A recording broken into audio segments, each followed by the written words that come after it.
muraho neza. Nk'ubusanzwe nakagaruka tubaye ikaze ku Ikamba Blooms TV. Nk'ibisanzwe amazina yanjye nitwa Iryumugabe Clement. Nifuje kongera kuganira namwe nkuko namwe mwabyifuje muri benshi. Tugiye kuganira ku kiganiro gitoya ku bintu abantu bamaze iminsi bibaza bijyanye n'uburyo bwo gusenga. Uburyo bwo gusenga, wowe iyo bavuze gusenga wumva iki? Ese gusenga iyo babivuze cyangwa wumvise umuntu yagiye gusenga, nawe iyo ugiye gusenga cyangwa iyo usenze, ni ikihe kintu utekereza mbere ya byose? Gusenga ni iki? Gusenga ni ukuganira n'Imana.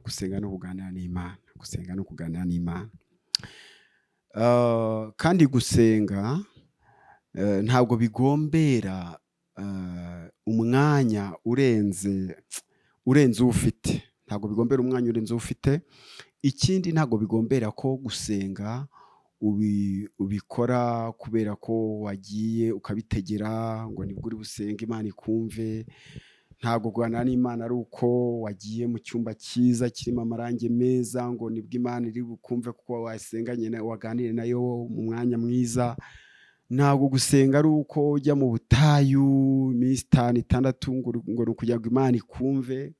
Ntabwo aricyo bivuze. Gusenga nibyo ni ukuganira n'Imana, nibyo pe niko biri. Ariko kuganira n'Imana, Imana ntabwo ifite aho itwumvira. Iki kintu sinzi ko muza kucyumva neza. Ntabwo Imana ifite aho ibasha kutwumvira n'aho itatwumvira. Imana ni Imana yumva wowe mu gihe ubona ko bidashoboka ko yakumva, na cya gihe ubyizeye ko yumva. Burya Imana irumva. Gusenga, usenga ute ahubwo mu buryo bwiza bwo gusenga? Gusenga igihe cyose umuntu agiye gusenga, nibaza ko ari ibya mbere by'ibanze yumva akwiye kubakora. Icya mbere ni ugushima. Turashima Imana, Bana warakoze, warandinze, uyu munsi bigeze iki gihe mpumeka umwuka w'abazima, ugashima Imana ibyo yakoze byindi bitandukanye. Ugakurikizaho umwanya mwiza wo kwihana no kwiyunga cyangwa se n'Imana, kwiyunga n'Imana. Iyo wiyunze n'Imana ugasoza kwiyunga n'Imana, nta kindi, ntabwo uhita n'ubundi usaba, urongera ugashima ko Imana ikubabariye, ko Imana itangiye kukumva, ko Imana uwo mwanya iguhaye umwanya wo kwitunganya, kugeza igihe cyo gusaba imbabazi ukaba uzihawe ukiriho. Noneho nyuma yo gushima ukurikizaho gusaba ugasaba Imana miki byinshi. Wasoza none ugasoza ushima. Rero uburyo bwo gusenga, iyo turimo dusenga gutya, rimwe na rimwe usanga abantu benshi bapfa gusenga. Ukurira umusozi ukajya gusenga kubera ko abandi bagiyeyo, ariko mu by'ukuri nta cyifuzo ufite cyo gusengera ufite. Ugasanga umuntu arasenga buri munsi yiyirije ubusanga, afite ibintu ari gusengera buri munsi. Ntabwo ari byo. Gusenga nabyo ni ibintu bitegurwa. Ntabwo ari akazi, ntabwo ari ikintu, ntabwo ari akazi gaciriritse ku buryo wumva uri bubyenderaho biboneye ku bintu bitanihutirwa. Gusenga iteka ryose ni ibintu ugomba gutegura. Niba ugiye gusenga mu butayu, ubwo butayu siyo ko bitemewe. Benshi bamaze iminsi bajyayo n'icyo, ariko murabizi ko muri iyi minsi ntabwo byemewe gusengera mu butayu. Ariko gusenga tubivuge nk'ibintu wenda biriho. Niba ugiye gusenga mu butayu, gusenga mu butayu ntabwo ari ugusenga ngo ujye mu butayu ugumeyo nzari kwicireyo wiriza ubusa unihe cyane ngo nibwo Imana izakumva. Hoya. Gusenga ni igihe wabiteguye, ni igihe wavuze ngo mfite ikintu kigoye, kiruhije cyane umutima, ukagenda ugasenga. Nyuma yo gusenga ukizera, nta kindi gikurikiraho. Ntabwo ari uguhoza Imana ku gitutu ngo Mana ngo narasenze ibi ntiwabyumvise, ejo bundi nasenze n'ubu ndagarutse n'ubu nturakora. Senga wizere, Imana yumva gusenga. hanyuma mu buryo bwiza rero bw'uburyo bw'umunyamasengesho akwiye kubaho. Umunyamasengesho abaho ate? Umunyamasengesho agomba guhora ari mu bihe byiza byo gusenga. Ibihe byiza byo gusenga ni ibihe? Ibihe byiza byo gusenga ni uguhora usengesha umutima, usengesha umutima, ukumva ko umutima wawe uhora imbere y'Imana uwusengesha. Ntabwo ari bizaba bivuga ngo wavuye muri wagiye muri ibi. Bibiliya ivuga gute? Bibiliya iravuga ngo, hari amagambo yanditse aravuga ngo hahirwa umuntu udakurikiza imigambi y'ababi. Zaburi ya mbere. Ntahagarare mu nzira y'abanyabyaha, ntiyicarane n'abakobanyi. Sinzi ibintu uburyo abantu babyumva, ariko kuba umuntu adakurikiza imigambi y'ababi, nticane n'abanyabyaha, ntahure n'abakobanyi ngo bajye mu by'ubukobanyi bwabo. Bibiliya hepfo iravuga ngo ahubwo amategeko y'Uwiteka niyo yishimira, kandi amategeko ye niyo yibwira ku manywa na nijoro. Ngo wazahwana n'igiti cyatewe hafi y'amazi, cyera imbuto zacyo mu gihe cyacyo, ibibabi byacyo ntibyuma, icyo azakora cyose kizamubera cyiza. Ikavuga ngo ababi ntibakora ntibamera batyo, ahubwo bahwana n'umurama utumurwa n'umuyaga. Mbe mu yandi magambo bamera nk'inzererezi. Mu magambo make rero, umunyamasengesho abaho gute? Umunyamasengesho ni umuntu wibwira iby'amategeko y'Uwiteka ku manywa na ryari na nijoro. Kwibwira iby'amategeko ni uburyo uzirikana amategeko kugira ngo utayateshukaho. Twese turayazi: ntuzibe, ntuzasambane, ntuzice, ntuzangize ya mategeko y'Imana n'andi yose ashamikiyeho. Ibi by'ayo mategeko kuyazirikana kugira ngo utayateshukaho ni bya bindi bijyanye no kwirinda mu buzima bwawe bwa buri munsi, mu kazi kawe ka buri munsi, mu byo ukora bitandukanye bya buri munsi. Iyo wirinda ugahora ushaka imbaraga zituma unesha icyaha, byanga bizakunda uhora uzirikana uriwe, uhora uzirikana kuri umukristo, kuko bituma utishora muri za ngeso mbi cyangwa muri bya bindi, ahubwo bituma uzirikana ko ukwiye kunesha icyaha, ugatsinda icyaha, ukaba umukristo, ukaba umukiranutsi w'Imana. Iki kintu rero tucyumve neza. Kuba umunyamasengesho ni uguhora uzirikana iby'aya mategeko. Kandi banyamasengesho, inshuti zanjye, mbabwira ikintu kindi: ntago mukwiye gusenga kubera ko mwabumbuye umunwa musenga. Ceceka, tuza, kora meditation, utekere mu mutima wawe, ubwire Imana icyo ugomba kuyibwira, uyinihire mu mutima. Wige kugendana isengesho ukabona naho waba uri mu rusaku, wige kugendana isengesho ukabona n'ubwo abantu baba basakuza wowe usenge. Wige gusenga n'igihe bidashoboka ko usenga cyangwa ubumbura umunwa. Kandi reka mbabwire, nongere mbisubiremo, Imana ijya yumva gusenga. Rero gusenga mu gihe kigoye n'ikitagoye ntabwo wabishobora utazi gusengesha umutima, utabumbura umunwa, utazi no gusengesha umunwa icyarimwe n'umutima. Rero gukiranuka, kuba maso, kurinda ubuzima bwawe, ugakomeza ukaba umunyamasengesho, ni uguhora wibwira iby'aya mategeko y'Imana, ukagendana n'Imana ku manywa na nijoro, ukabana n'Imana. Hari uburyo abantu tutaramenya ibyo gusenga, kera twajyaga dusenga, ugasanga ugiye ukurikira abandi, tujye gusenga ukagenda ukajya gusenga, nta cyifuzo ufite, tugasenga mukamara umwanya musenga, bati ibyifuzo bigezweho, akaba ari gutekereza ngo ndasengera iki, ukibaza ikintu ugiye gusengera, kandi umaze amasaha 3, 4, 5 uri gusenga Imana, ariko nawe ubwawe ntabwo uzi ikintu urimo gusengera. Icyo ngicyo ntabwo ari cyo. Tegura neza uburyo ugiye gusenga. Kandi ikindi mbabwira, inshuti zanjye, Imana yo mu ijuru ikora ibyananiye abantu. Ibintu so wanya gishoboye kugukorera, ibintu nawe ubwawe ubasha kwikorera aka kanya, niba ushoboye kubyikorera, ibintu ubona mama wawe na papa wawe babasha kuguha kandi babifite ntabyo bakwimye babiguha, ibyo ntabwo ari ibintu byo kujyana imbere y'Imana ngo Mana unkeneye umwambaro. Ukeneye umwambaro kandi ufite imyenda, kandi hariya ubwira mama kugura umwenda akawugura. Imana ntabwo ari uko itanga. Imana itanga ibyananiye abantu, nibyo Imana idufitiye mu biganza byayo. Ibyananiye so, ibyananiye mama wawe, ibyananiye bene wanyu, ibyananiye umuryango wawe, ibyakunaniye ubona nta nzira, aho ngaho niho birivuga ngo aho imbaraga z'umwana w'umuntu zirangirira, iz'Imana zo ziratangira. Icyo kivuze ngo Imana ibasha gukora ibintu abantu byabananiye, bya bindi ubona ko ntago bigishobotse, bya bindi ubona ko ntabwo byakunda, urabona nta nzira, urabona inzira zirafunze, ikibazo cyabaye, hari wenda ni cyamunara, bagiye gutereza cyamunara, urabona nta kutagize, nta muntu wagufasha. Ibyo ngibyo nibyo Imana ishoboye.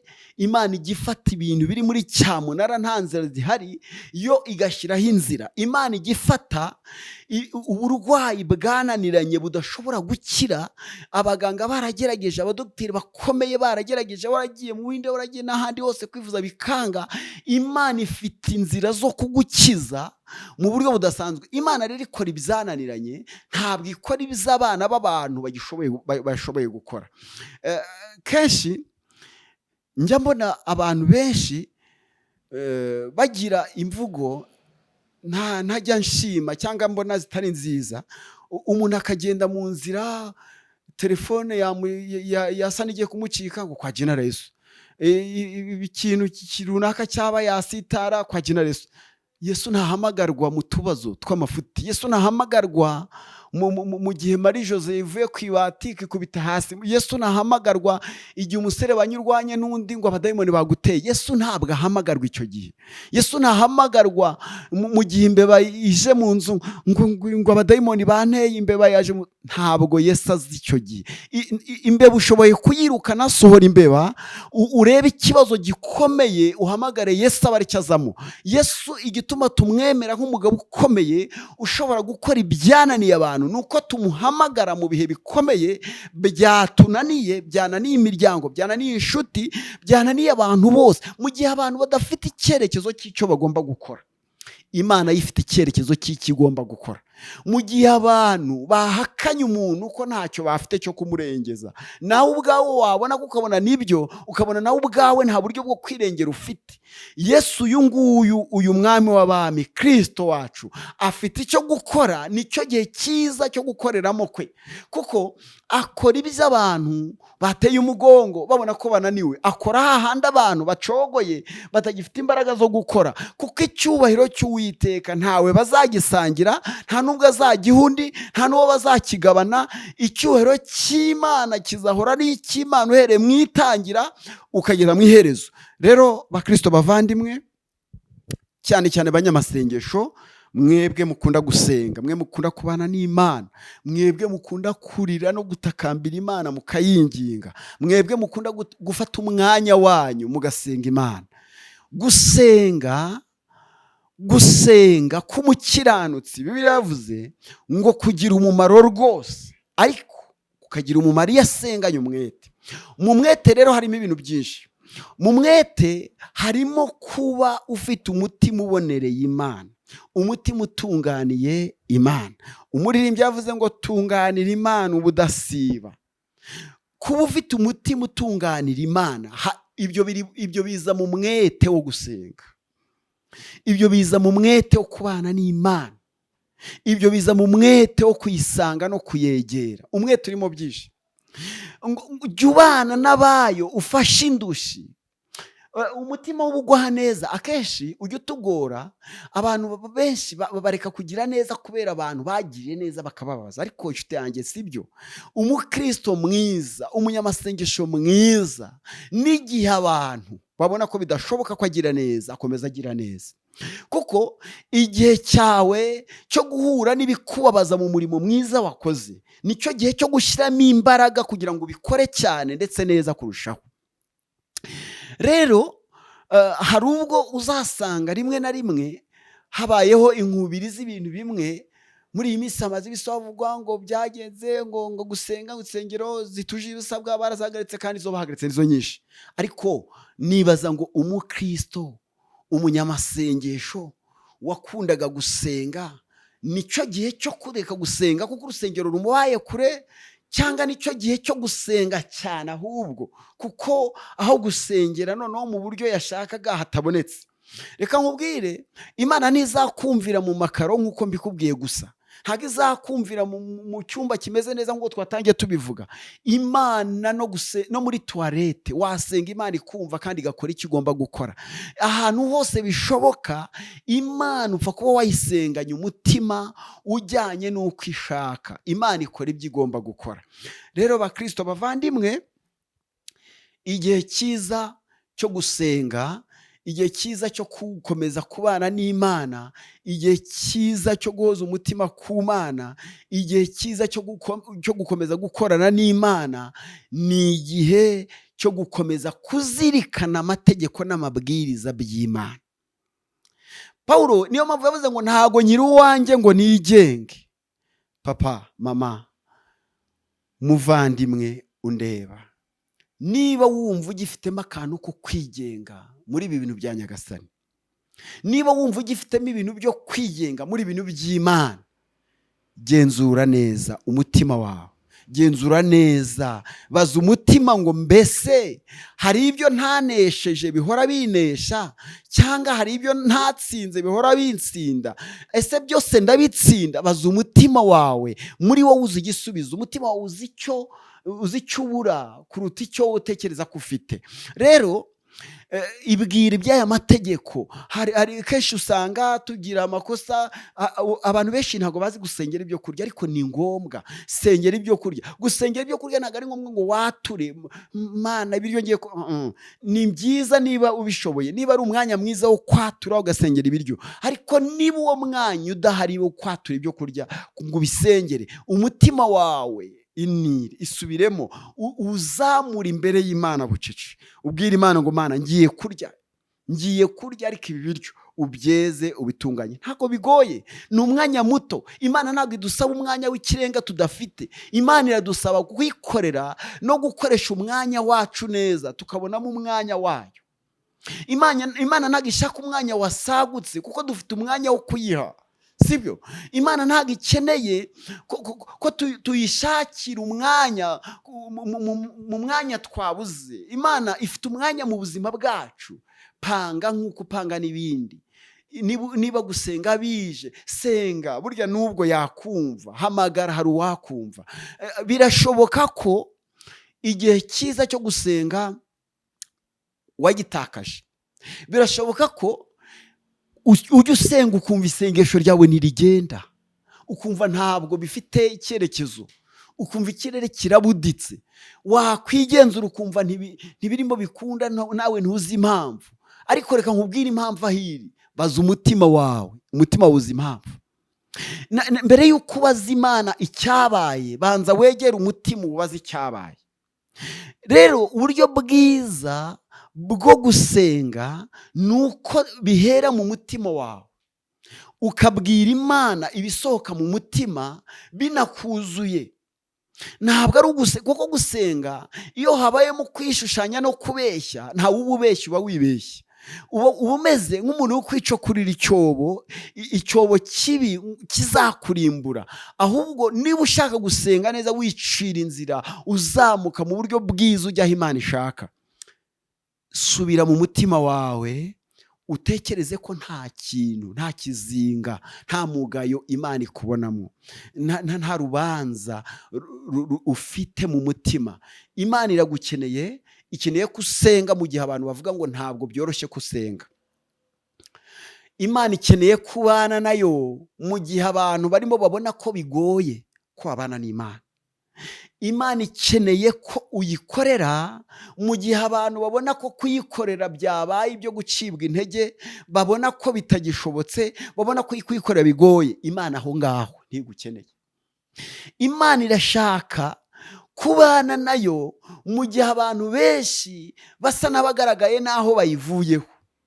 witinda ukerererwa urebe kubiboneshwa amaso y'umubiri, ahubwo itindeho wirebaho uburyo ubanye n'Imana. Gusenga kwawe ntabwo Imana ikeneye umwanya munini, umwanya muto urahagije.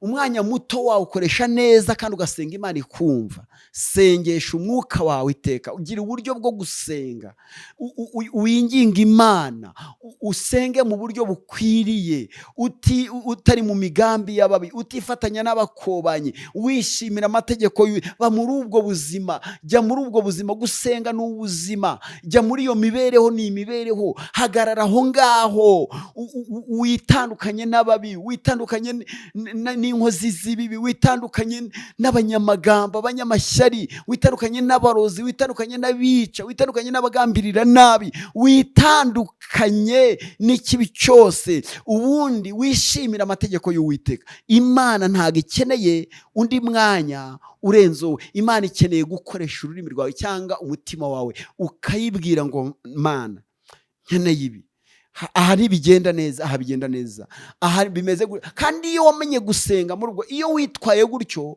uba uzi ibyo guhabwa agaciro n'ibitari byo guhabwa agaciro. Uba uzi igihe cyiza cyo guhamagara Imana n'ikitari cyo guhamagara Imana. Satani ntakakumenyere mu mwambaro umwe, Satani ntakakumenyere mu masengesho ya buri munsi y'urudaca atagira gahunda. Satani reka mucange, acanganyukirwe, mwereke ko hari gahunda kandi hari surprise zikomeye zo kubana n'Imana mu buryo budasanzwe, z'amasengesho mu buryo budasanzwe. Ujya ubana n'Imana no mu buryo buri surprise.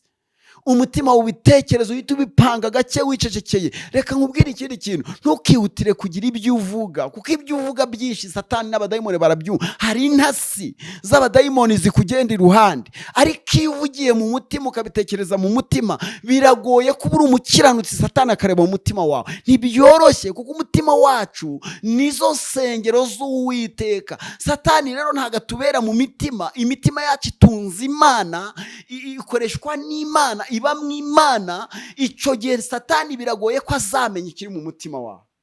Gambirira surprise nziza, utungura Imana, uyibwire ngo nje imbere yawe gusenga.